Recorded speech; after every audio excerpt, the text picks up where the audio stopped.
चाणक्य ने अनेक बार मनुष्य की श्रेष्ठता को स्वीकार किया है।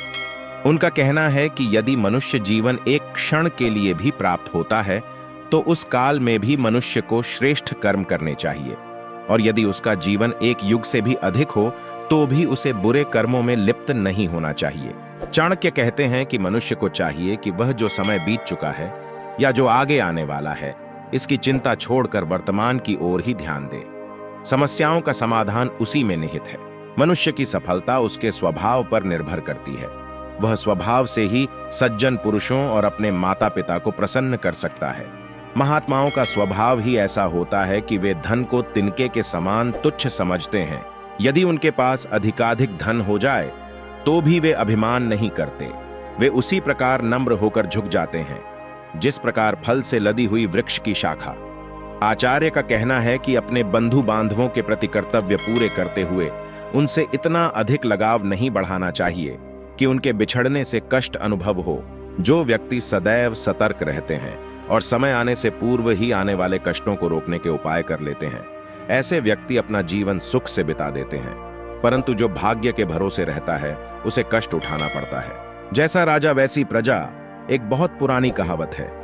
यह आचार्य चाणक्य के समय से ही प्रसिद्ध हुई दिखाई देती है। चाणक्य कहते हैं कि जिस मनुष्य के जीवन में धर्म का अभाव है, मैं उसको मृत व्यक्ति के समान समझता हूं, और धर्माचरण करने वाला व्यक्ति मरने के बाद भी जीवित रहता है। इसी संबंध में आचार्य कहते हैं कि जिस व्यक्ति ने धर्म, अर्थ, काम और मोक्ष इन चारों में से एक के लिए भी पुरुषार्थ नहीं किया तो समझो कि उसका जीवन व्यर्थ है। शास्त्र धर्म, अर्थ और काम को पुरुषार्थ मानते हैं। मोक्ष उनकी दृष्टि में परम पुरुषार्थ है। यह संकेत है कि इन तीनों की सार्थकता तभी है जब समस्त बंधनों से जीव मुक्त हो जाएगा। दुष्ट व्यक्ति जब किसी के बढ़ते हुए यश को देखता है तो वह उसकी निंदा करने लगता है।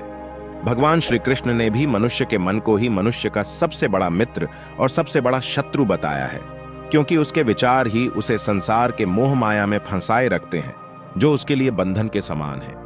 योगी मन को वश में करके उसके सभी बंधनों को काट फेंकते हैं। मनुष्य के कर्मों के संबंध में वे कहते हैं कि जिस प्रकार बहुत सी गांवों में भी बछड़ा अपनी मां को पहचान लेता है और उसी के पीछे पीछे चलता है, उसी प्रकार मनुष्य के कर्म ही मनुष्य का साथ देते हैं।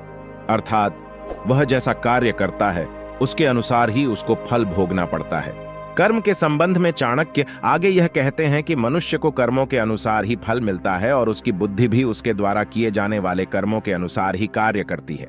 इतने पर भी विद्वान और सज्जन व्यक्ति सोच विचार कर कार्य करते हैं, क्योंकि वे जानते हैं कि कुछ ऐसा भी है जिसे बुद्धि द्वारा नई दिशा दी जा सकती है। चाणक्य अंत में मनुष्य के स्वभाव का वर्णन करते हुए कहते हैं कि सज्जन पुरुष अपने कर्तव्य अथवा अपने वचन से कभी भी विमुख नहीं होते, जबकि संकट आने पर बड़ी से बड़ी प्राकृतिक शक्तियां भी मनुष्य का साथ छोड़ देती हैं।